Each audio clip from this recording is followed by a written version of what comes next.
Game of Thrones 10 Big Questions Ahead of Season 8, Episode 2. Winter has come in earnest to Westeros, with the opening installment of Game of Thrones Season 8 setting the board for an epic conflict between Daenerys, Jon, and their allies, and the Night King and his minions. The question is whether Season 8's second episode continues to ploddingly lay the groundwork for the forthcoming fantasy rumble to rule them all.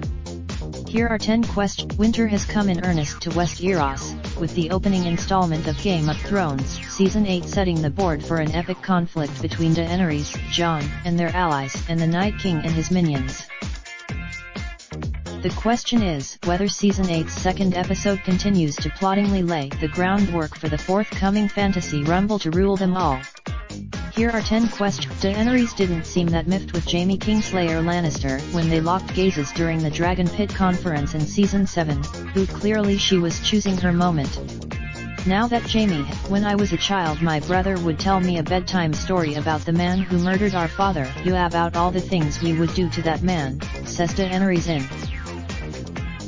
This suggests that, though the world may be about to end, Daenerys still has time to take vengeance against the Kingslayer. But how will that play? There is no love lost between the Starks and Lannisters. Yet Daenerys fought. One of Game of Thrones' most moving exchanges was Jaime's heartfelt confession to Brienne in Season 3 that he killed Aerys II to save the capital from the king's plan to destroy it by wildfire. Far from a traitor, if Jaime speaks the truth before the assembled lords and ladies of the North, he might find he has a more sympathetic audience than expected. The Northerners may. In the George R.R. Martin novels, Bran isn't even aware that it was Jaime who pushed him out the window. All he sees in flashback is a golden sun where Jaime's face should be. In the show, so if old, human Bran might be understandably bitter about being thrown from the top of a tower by the glamorous knight he caught in flagranti with his equally glamorous sister, it is questionable whether spooky, staring into space Bran feels nearly so strongly. Indeed, he may even feel indebted to Jaime. Had they? The other question, of course, is why Bran felt the need to stay out all night in the cold waiting for his old friend Jaime, and why did nobody think to give him a blanket? The War of the Five. Team Winterfell never seemed wholly on board with the idea of Cersei as an ally. And now Jaime, or could it strengthen Daenerys' whose significance to the war will, in Cersei's absence, be even more important?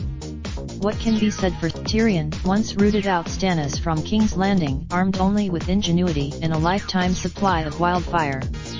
How long ago though? Presuming Jaime confirms that Cersei has no intention of helping anyone, Tyrion's reputation will surely suffer another blow.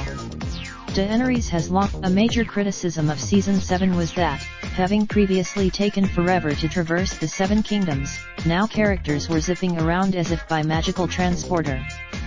Theon was last. If he arrives at Castle Stark this week, our suspicions will be correct. The practicalities of transport in Westeros have been shoved from a high window as the showrunners desperately push towards a denouement.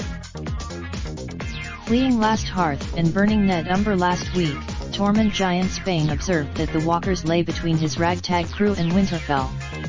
With horses, every time Sansa came up in conversation this week, someone popped their head around the corner to declare her the smartest person in Winterfell, biggest brain of Westeros, etc., etc. Is she being presented to us as Tyrion's heir, or is she being set up for a steep fall? Recall that her biggest Littlefinger, meanwhile, ended up bleeding out on the Winterfell floorboards after trying to pit the Starks again on another. Episode 2 Jon didn't take the bombshell that he is the son of Rhaegar Targaryen and Lyanna Stark very well. This places him, such is the veil Game of Thrones has drawn around its farewell season, even the episode titles are top secret. We didn't discover. Copyright Telegraph Media Group Limited 2019. Raindrop, truck top smoking, no cooking the hot pot. Fucking on your bitch, yeah, that. Looking up, open the park, pot.